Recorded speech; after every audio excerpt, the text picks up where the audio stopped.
నమస్కారం ETV news కు స్వాగతం ముందుగా ముఖ్యాంశాలు మంత్రివర్గ ఆమోదంతో మరింత విస్తరించిన జీహెచ్ఎంసీ 2 కోట్లు దాటనున్న జనాభా దేశంలోనే అతిపెద్ద నగరంగా అవతరించనున్న హైదరాబాద్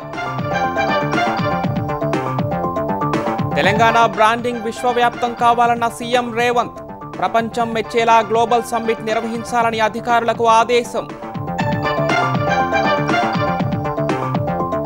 తెలంగాణకు ఆదాయం సమకూర్చడమే హిల్ట్ పాలసీ ఉద్దేశమన్న మంత్రులు విపక్షాలు అనవసర రాద్ధాంతం చేస్తున్నాయని ఆక్షేపణ ఏపీలో మరో 3 కొత్త జిల్లాల ఏర్పాటుపై హర్షాతిరేకాలు శాస్త్రీయంగా నిర్ణయం ఉందని సంబరాలు చేసుకున్న ప్రజలు సంక్షేమ హాస్టళ్లను ఎప్పటికప్పుడు తనిఖీ చేయాలన్న చంద్రబాబు విద్యార్థులకు వైద్య పరీక్షలు చేయించాలని ఆదేశం సచివాలయ వ్యవస్థ నిర్మాణంపై అధ్యయనం చేయాలన్న పవన్ మార్చి నాటికి నివేదిక రూపొందించాలని దిశానిర్దేశం పోలీస్ కస్టడీ మరణాలు వ్యవస్థకే మచ్చ తెస్తున్నాయన్న సుప్రీంకోర్టు అఫిడవిట్లు సమర్పించని రాష్ట్రాలపై న్యాయస్థానం ఆగ్రహం అరుణాచల్ ప్రదేశ్ భారత్లో అంతర్భాగమన్న విదేశాంగ శాఖ చైనా ఎంత తిరస్కరించినా వాస్తవాలు మారబోవని స్పష్టీకరణ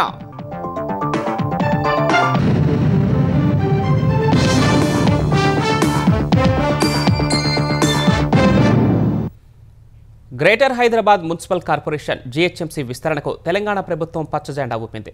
ఔటర్ రింగ్ రోడ్డును ఆనుకొని ఉన్న 27 పట్టణ స్థానిక సంస్థలను జీహెచ్ఎంసీలో విలీనానికి ఆమోదం తెలిపింది. ఆ విలీన ప్రక్రియకు జీహెచ్ఎంసీ చట్టాన్ని సవరించనున్నట్లు ప్రకటించిన ప్రభుత్వం శివారు ప్రాంతాల్లోనూ ఏకీకృత అభివృద్ధి లక్ష్యంగా విస్తరించనున్నట్లు వెల్లడించింది. ప్రస్తుతం 6 జోన్లు 30 సర్కిళ్లు 150 డివిజన్లుగా ఉన్న బల్దియాలో 27 మున్సిపాలిటీల విలీనంతో 1.5 కోటి ఉన్న జనాభా 2 కోట్లు దాటనుంది. గ్రేటర్ హైదరాబాద్ మున్సిపల్ కార్పొరేషన్ విస్తరణకు ఆమోదముద్ర పడింది. ఔటర్ రింగ్ రోడ్డును ఆనుకుని ఉన్న 7 కార్పొరేషన్లు 20 మున్సిపాలిటీలను జీహెచ్ఎంసీలో విలీనం చేయాలని తెలంగాణ ప్రభుత్వం నిర్ణయించింది. ఈ మేరకు మంత్రివర్గ సమావేశంతో పాటు జీహెచ్ఎంసీ కౌన్సిల్ సమావేశంలోనూ ఆమోదం లభించింది.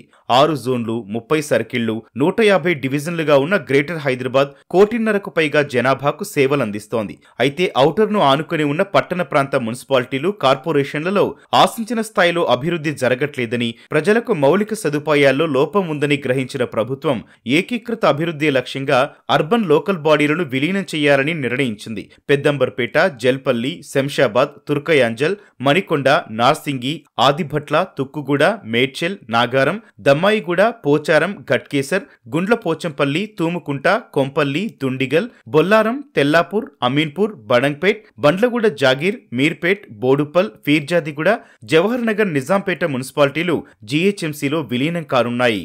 విలీనం కాబోతున్న మున్సిపాలిటీల పరిధిలోని కొన్ని డివిజన్లలో 1,00,000 మందికి పైగా జనాభా ఉంటే మరికొన్ని డివిజన్లలో 30,000 మంది మాత్రమే ఉన్నారు. నిధుల కేటాయింపులో సమతుల్యం లేకపోవడం, మౌలిక వస్తువుల కల్పనకు నిధుల కేటాయింపులో అంతరాలు ఉండటంతో ఆయా ప్రాంతాల అభివృద్ధి ఏకరీతిలో ఉండటం లేదు. రోజురోజు హైదరాబాద్ మహానగరం విస్తరిస్తుండటంతో అందుకనుగుణంగా శివారు ప్రాంతాల్లో రహదారులు, డ్రైనేజీలకు భారీగా నిధులు కేటాయించాల్సిన పరిస్థితి ఎదురవుతోంది. ఈ క్రమంలో ఆయా మున్సిపాలిటీలు, కార్పొరేషన్లపై ఆర్థిక భారం తో ప్రజలకు ఆశించిన మేర సౌకర్యాలు కల్పించలేకపోతున్నాయి. ఆ విషయాన్ని పరిశీలించిన సర్కారు 7 కార్పొరేషన్లతో పాటు 20 మున్సిపాలిటీలను జీహెచ్ఎంసీలో విలీనం చేయాలని నిర్ణయించింది. జీహెచ్ఎంసీ శివారు మున్సిపాలిటీలను విలీనం చేయాలన్న ప్రభుత్వ నిర్ణయంపై కాంగ్రెస్ నేతలు హర్షం వ్యక్తం చేస్తుండగా ప్రతిపక్షాలు అభ్యంతరాలు వ్యక్తం చేస్తున్నాయి. పరిపాలనాపరమైన ఇబ్బందులు తలెత్తే అవకాశాలున్నాయని అభిప్రాయపడుతున్నారు. సాధ్యమైనంత త్వరగా విలీన ప్రక్రియ పూర్తి చేయాలనే ఆలోచనలో ప్రభుత్వం ఉన్నట్లు తెలుస్తోంది. అదే జరిగితే రాజకీయంగా 6 పార్లమెంటు స్థానాలు, 28 అసెంబ్లీ స్థానాలతో దేశంలోని అతిపెద్ద నగరంగా హైదరాబాద్ మహానగరం విస్తరించనుంది. బ్రాండింగ్ ద్వారా భవిష్యత్తుపై విశ్వాసం కల్పించేలా తెలంగాణ గ్లోబల్ సమ్మిట్ ఉండాలని ముఖ్యమంత్రి రేవంత్ రెడ్డి ఆదేశించారు. అంతర్జాతీయ కంపెనీల పెట్టుబడులను ఆకర్షించేలా సమ్మిట్ ఉండాలన్న సీఎం తెలంగాణ గతం, వర్తమానం, భవిష్యత్తును ప్రతిబింబించాలని సూచించారు. చరిత్ర, ప్రకృతి, పర్యావరణం, కళలు, ప్రముఖులను ప్రచారంలో వినియోగించాలని చెప్పారు. అంతర్జాతీయ సంస్థల పెట్టుబడులకు గమ్యస్థానంగా హైదరాబాద్ నిలిచేలా తెలంగాణ గ్లోబల్ రైజింగ్ సమ్మిట్ నిలవాలని ముఖ్యమంత్రి రేవంత్ రెడ్డి ఆదేశించారు. డిసెంబర్ 8, 9న ఫ్యూచర్ సిటీలో నిర్వహించే సమ్మిట్కు సంబంధించి బ్రాండింగ్పై సీఎం సమీక్ష నిర్వహించారు. గ్లోబల్ సమ్మిట్ కు సంబంధించి వివిధ సంస్థలు రూపొందించిన ప్రచార చిత్రాలు, వీడియోలను పరిశీలించిన ముఖ్యమంత్రి పలు మార్పులు, చేర్పులు సూచించారు. భారత్ ఫ్యూచర్ సిటీలో విభాగాల వారీగా చేపట్టే పనులకు సంబంధించి ప్రతి అంశాన్ని ప్రచారంలో ప్రముఖంగా ఉండేలా చూడాలని సూచించారు. పెట్టుబడిదారులకు కల్పించే సదుపాయాలను సమగ్రంగా వివరించాలని సీఎం దిశానిర్దేశం చేశారు. హైదరాబాద్కు అనుకూల అంశాలైన ఇన్నర్, ఔటర్ రింగ్ రోడ్, రానున్న regional ring road, Bandar port వరకు నిర్మించనున్న గ్రీన్ఫీల్డ్ హైవే, రైలు మార్గం, డ్రై పోర్టుతో పాటు తెలంగాణ కళా, సాంస్కృతిక, భాషా, వాతావరణ అనుకూలతలను వివరించాలని తెలిపారు. రాష్ట్రంలో 1999 నుంచి ఇప్పటి వరకు ఎన్ని ప్రభుత్వాలు మారినా విధానపరమైన నిర్ణయాల్లో ఎలాంటి మార్పులేని అంశాన్ని వివరించాలని సూచించారు. పెట్టుబడుల విషయంలో ప్రభుత్వం మద్దతుగా నిలుస్తున్న విషయాన్ని బలంగా నొక్కి చెప్పాలని సీఎం సూచించారు. తెలంగాణ బ్రాండింగ్కు సంబంధించి రాష్ట్రానికే పరిమితమైన వైవిధ్యమైన రామప్ప ఆలయంలోని నంది, సమ్మక్క సారలమ్మ జాతర, నల్లమల్ల పులులు, మహబూబ్ నగర్ జిల్లాకే ప్రత్యేకమైన ఎద్దులు, జాతీయ రాజకీయాలను శాసించిన పివి నరసింహరావు వంటి ప్రముఖులు, కళాకారులు, క్రీడాకారులు, అంతర్జాతీయ కంపెనీలకు నాయకత్వం వహిస్తున్న ప్రముఖులు, ఇలా ప్రతి అంశానికి బ్రాండింగ్లో చోటు కల్పించాలని అధికారులకు రేవంత్ రెడ్డి సూచించారు. ప్రింట్, ఎలక్ట్రానిక్, డిజిటల్ వేదికలను బ్రాండింగ్కు సమర్థంగా వినియోగించాలని సీఎం ఆదేశించారు. తెలంగాణలో ఇంకా ప్రారంభం కాని జిన్నింగ్ మిల్లులను వెంటనే ప్రారంభించాలని వ్యవసాయ శాఖ మంత్రి తుమ్మల నాగేశ్వరరావు అధికారులను ఆదేశించారు. సీసీఐ కొనుగోలు కేంద్రాలుగా 328 జిన్నింగ్ మిల్లులు నోటిఫై చేసినప్పటికీ వాటిలో కొన్ని ఇప్పటికీ కొనుగోలు చేపట్టకపోవడం తమ దృష్టికి వచ్చినట్లు తెలిపారు. జిన్నింగ్ మిల్లర్లు సమ్మె విరమించి మిల్లులన్నీ ప్రారంభిస్తామని చెప్పినప్పటికీ ఇంకా కొన్ని చోట్ల మిల్లులు పనిచేయకపోవడంపై మంత్రి అసహనం వ్యక్తం చేశారు. జిన్నింగ్ మిల్లుల అసోసియేషన్ అధ్యక్షుడు రవీందర్తో మాట్లాడిన మంత్రి మిగిలిన మిల్లులన్నీ వెంటనే ప్రారంభించాలని ఆదేశించారు. రైతులకు ఎలాంటి అంతరాయం లేకుండా పత్తి కొనుగోలు చేయాలని మంత్రి స్పష్టం చేశారు. ఆంధ్రప్రదేశ్లో కొత్తగా 3 జిల్లాలు, 5 రెవెన్యూ డివిజన్లు ఏర్పాటు కాబోతున్నాయి. దీంతో 26 జిల్లాలుగా ఉన్న సంఖ్య 29కి చేరనుంది. కొత్త వాటితో కలిపి రెవెన్యూ డివిజన్లు 77 నుంచి 82 కానున్నాయి. మార్కాపురం, మదనపల్లె కేంద్రాలుగా కొత్త జిల్లాలతో పాటు రంపచోడవరం కేంద్రంగా ఏర్పాటయ్యే జిల్లాకు పోలవరం పేరు నిర్ణయించారు. పశ్చిమ గోదావరి జిల్లాలోని పెనుగొండ మండలం ఇకపై వాసవి పెనుగొండగా మారనుంది.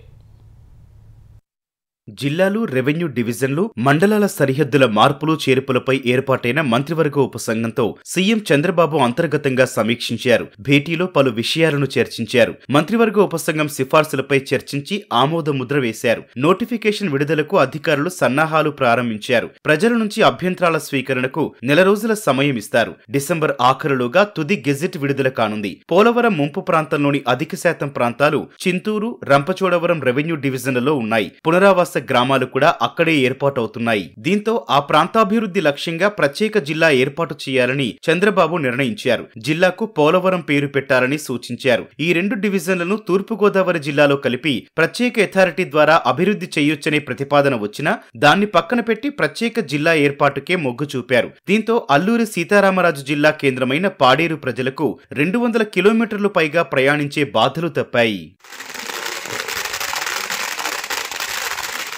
మార్కాపురం కేంద్రంగా ప్రత్యేక జిల్లా ఏర్పాటు చేయాలని ప్రకాశం జిల్లా పశ్చిమ ప్రాంత వాసులు దశాబ్దాలుగా డిమాండ్ చేస్తున్నారు. అక్కడి ప్రజలు 100 నుంచి 150 కిలోమీటర్లు ప్రయాణించి ఒంగోలు వెళ్లాల్సి వస్తోంది. వైసీపీ హయాంలో జిల్లాల విభజన సందర్భంగా ప్రత్యేక జిల్లా డిమాండ్ వచ్చినా పట్టించుకోలేదు. 4 నియోజకవర్గాలతో మార్కాపురం జిల్లా ఏర్పాటు కల ఎట్టకేలకు నెరవేరనుంది. అద్దంకి, కందుకూరు నియోజకవర్గాల్ని ప్రకాశం జిల్లాలో కలుపుతున్నారు. మార్కాపురం, ఎర్రగొండపాలెం, కనిగిరి, గిద్దలూరు నియోజకవర్గాలతో మార్కాపురం జిల్లా ఏర్పాటు కానుంది. ఇచ్చిన మాట ప్రకారం మార్కాపురం ఏర్పాటు చేయటంపై స్థానిక నేతలతో పాటు ప్రజలు ఆనందం వ్యక్తం చేస్తున్నారు. బైక్ ర్యాలీలు నిర్వహించి కేకులు కోసి సంబరాలు జరుపుకున్నారు.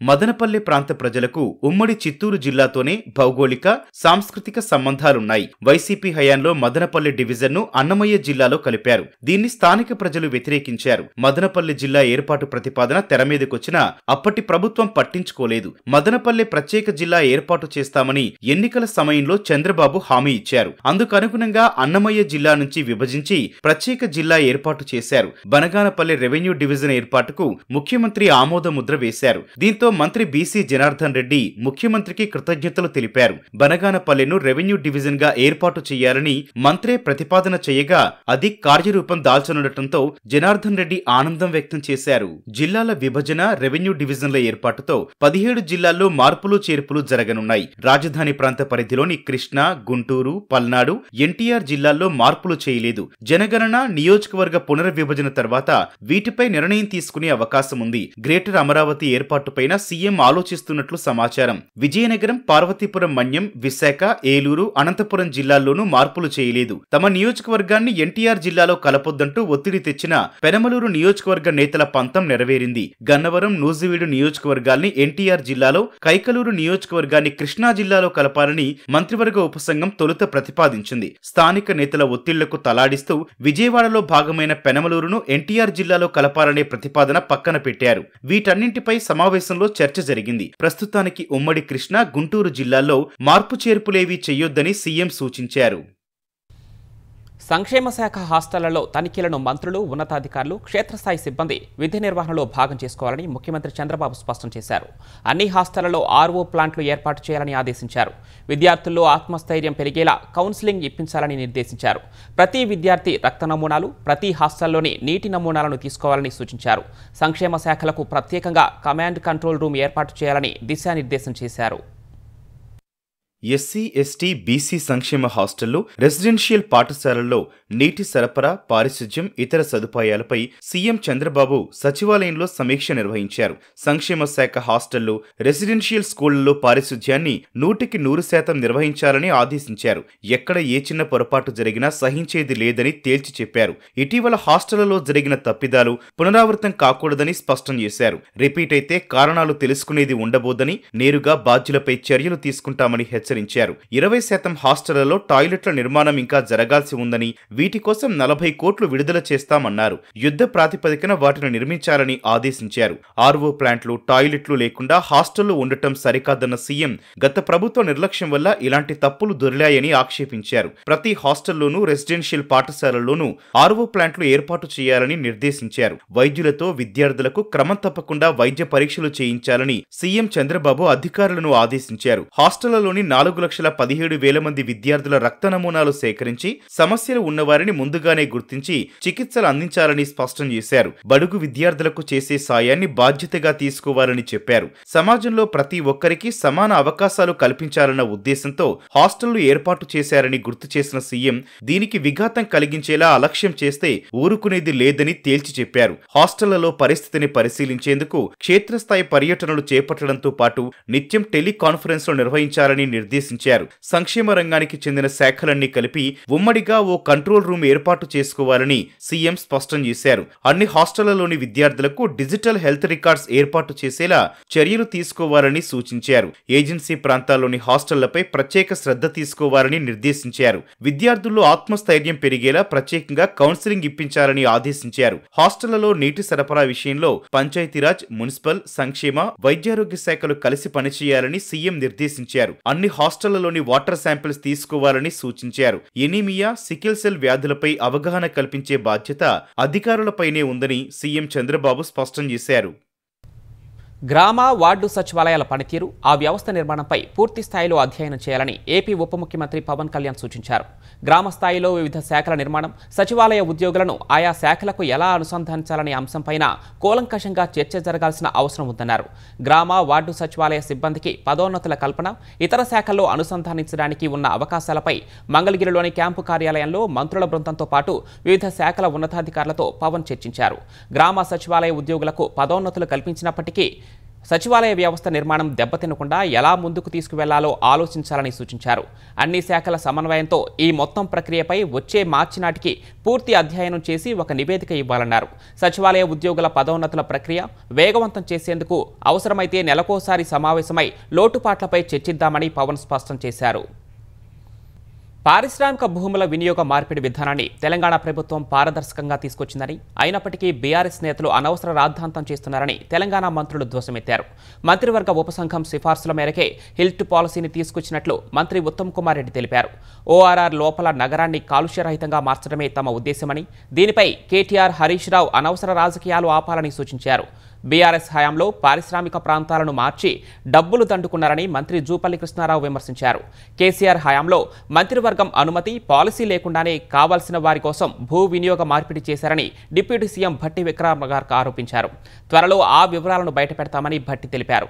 రాష్ట్రానికి ఆదాయం సమకూర్చడమే హిల్ టు పాలసీ ప్రధాన ఉద్దేశమని వివరించారు. పర్యావరణ సంబంధించినటువంటి వ్యక్తులు కోర్టు పోతే వాళ్ళు కూడా ఈ అబ్జర్వేషన్స్ గమనించి తగు చర్యలు తీసుకోవాలని చాలా సందర్భాల్లో చెప్పినటువంటి సంఘటనలు కూడా మీ అందరికీ తెలిసింది. ఏం చేయాలి నగరం గురించి, రాష్ట్రం గురించి అంటే నగరం క్లీన్గా ఉండాలి, పొల్యూషన్ ఫ్రీగా ఉండాలి, పరిశ్రమలు కూడా అభివృద్ధి చెందాలి, పారిశ్రామికీకరణ కూడా ఈ రాష్ట్రంలో జరగాలి అంటే ఆనాడు జనాభా లేనటువంటి ప్రాంతంలో 50-60 సంవత్సరాల క్రితం పెట్టినటువంటి పరిశ్రమలు ఇప్పుడు కూడా మళ్ళీ అదే రకంగా జనాభా లేనటువంటి ప్రదేశాలకు తరలిస్తే అక్కడ పరిశ్రమలు పెరుగుతాయి, ఇక్కడ నగరం కూడా పొల్యూషన్ లేకుండా ఉంటుందని ప్రధానంగా అంతర్లీనంగా ఉన్నటువంటి మెయిన్ పాయింట్. నల్గొండ డీసీసీ అధ్యక్షుడిగా నియామకమైన కైలాష్ నేతపై అభ్యంతరం వ్యక్తం చేస్తూ ముఖ్యమంత్రి రేవంత్ రెడ్డికి మంత్రి కోమటిరెడ్డి వెంకటరెడ్డి లేఖ రాశారు. మంత్రి అయిన తనపై కైలాష్ నేత అసభ్యకర, అవమానకరమైన వ్యాఖ్యలు చేశారన్న కోమటిరెడ్డి అవి సామాజిక మాధ్యమాల్లో చక్కర్లు కొడుతున్నాయని పేర్కొన్నారు. ఆ వ్యాఖ్యలు తనతో పాటు కుటుంబాన్ని తీవ్ర మానసిక క్షోభకు గురిచేస్తున్నాయని ఆందోళన వ్యక్తం చేశారు. అసభ్యకర పదజాలంతో చేసిన వ్యాఖ్యలపై పోలీసులకు ఫిర్యాదు చేస్తానని సీఎంకు రాసిన లేఖలో వెంకటరెడ్డి ప్రస్తావించారు. తక్షణమే అతనిపై క్రమశిక్షణ చర్యలు తీసుకుని డీసీసీ అధ్యక్ష పదవి నుంచి తొలగించాలని కోరారు.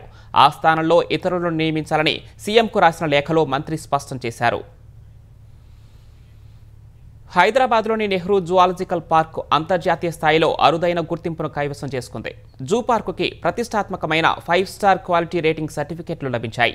3 ముఖ్యమైన సర్టిఫికెట్లను ఒకేసారి పొందిన దేశంలోని మొట్టమొదటి జూ పార్కుగా నెహ్రూ జువాలజికల్ పార్క్ చరిత్ర సృష్టించింది. తెలంగాణ అటవీ శాఖ మంత్రి కొండా సురేఖ ఛాంబర్లో HYM international certifications private limited తరపున లీడ్ ఆడిటర్ శివయ్య సర్టిఫికెట్లను అధికారులకు అందజేశారు. ఆ చారిత్రక ధ్రువపత్రాలను సాధించేందుకు అంకిత భావంతో కృషి చేసిన అటవీ శాఖ అధికారులు, నెహ్రూ జువాలజికల్ పార్క్ మేనేజ్మెంట్ సిబ్బందిని మంత్రి అభినందించారు. దేశంలోనే మొట్టమొదటి జూ పార్క్గా ఆ ఘనత సాధించడం రాష్ట్రానికి ఎంతో గర్వకారణమని మంత్రి పేర్కొన్నారు. నవంబర్ మొదటి వారంలో HYM international certifications private limited బృందం నిర్వహించిన ఆడిట్లో జూ అన్ని నాణ్యతా నిర్వహణ ప్రమాణాలను పాటించినట్లుగా ధృవీకరించారు. గ్రామ పంచాయతీ ఎన్నికల్లో జిల్లాను యూనిట్గా తీసుకుని రిజర్వేషన్లు కేటాయించడం వల్ల బీసీలు తీవ్రంగా నష్టపోతున్నారని రాజ్యసభ సభ్యుడు, బీసీ సంక్షేమ సంఘం జాతీయ అధ్యక్షుడు ఆర్ కృష్ణయ్య మండిపడ్డారు. బీసీ రిజర్వేషన్ల పట్ల కాంగ్రెస్ ప్రభుత్వం అనుసరిస్తున్న వైఖరికి వ్యతిరేకంగా రేపు రాష్ట్ర వ్యాప్తంగా మండల, జిల్లా కేంద్రాల్లో నిరసనలు నిర్వహించాలని పిలుపునిచ్చారు. బీసీలకు 42% రిజర్వేషన్లు ఇస్తామని చెప్పి ఇప్పుడు 22% కూడా సక్రమంగా అమలు చేయడం లేదన్నారు. 46 జీవో ప్రకారం 22% బీసీలకు రిజర్వేషన్లు అమలు కావాల్సి ఉందని, కానీ కొన్ని జిల్లాలలో 10% కూడా అమలు కావడం లేదని కృష్ణయ్య ధ్వజమెత్తారు. మండలాన్ని యూనిట్గా తీసుకుని 22% రిజర్వేషన్లను అమలు చేయాలని డిమాండ్ చేశారు. కొన్ని జిల్లాల్లో చాలా అన్యాయం జరిగింది.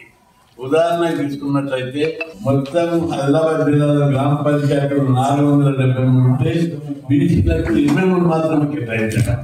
అలాగే అంటే 11%, 23 అని చెప్పుకుంటూ 11% ఇవ్వడం ఏంటని రెండోది ఖమ్మం జిల్లాలో 10% ఇంకా తక్కువ ఇట్లా కేటాయించారు.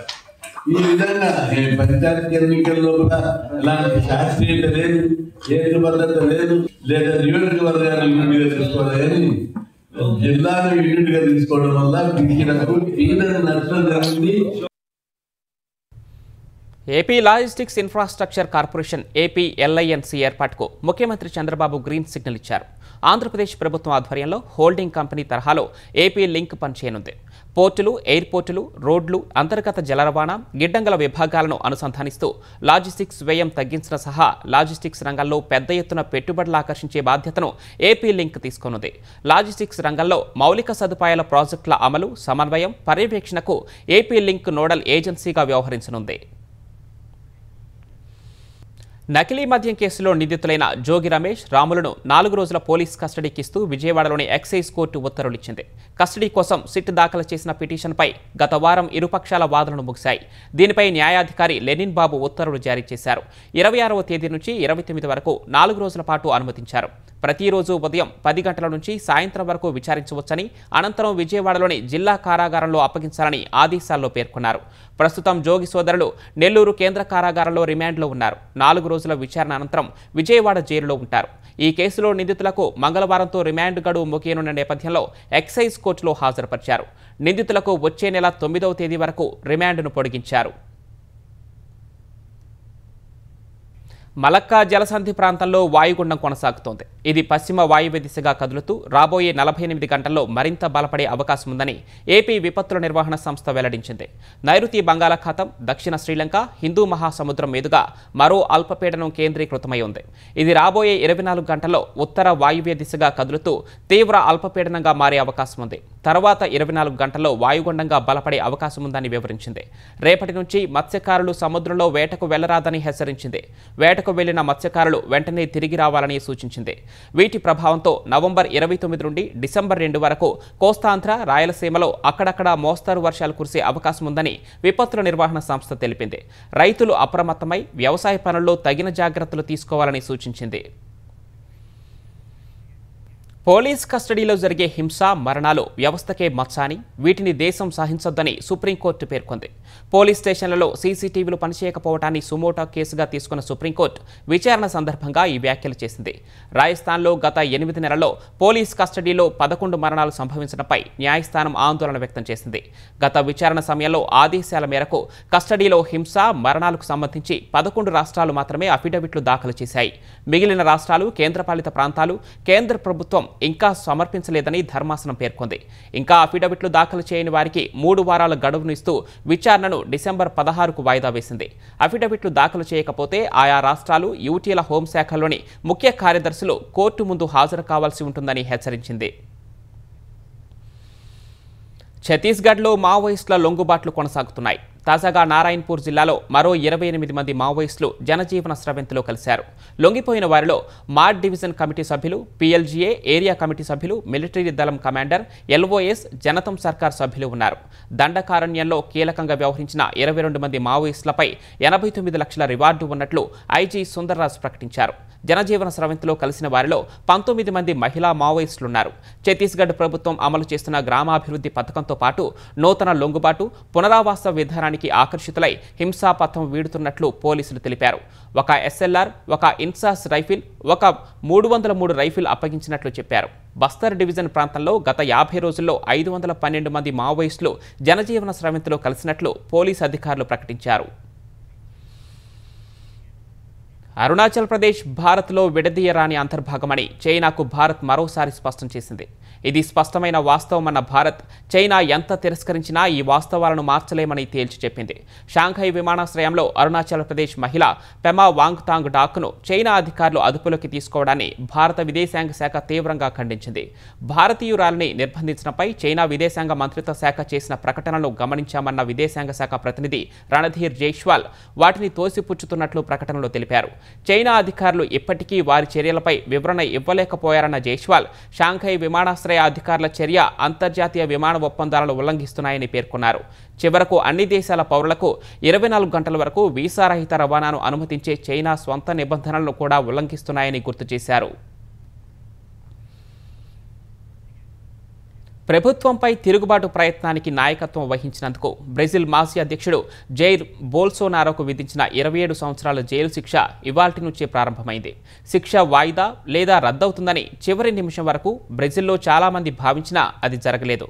బ్రెజిల్ సుప్రీంకోర్టు ఆదేశాలతో 70 ఏళ్ల బోల్సోనారోను శనివారం ముందస్తు అరెస్టు చేసి రాజధాని బ్రెసిలియాలోని పోలీసు ప్రధాన కార్యాలయంలో ఉంచారు. 2019 నుంచి 2022 వరకు బోల్సోనారో బ్రెజిల్ అధ్యక్షుడిగా ఉన్నారు.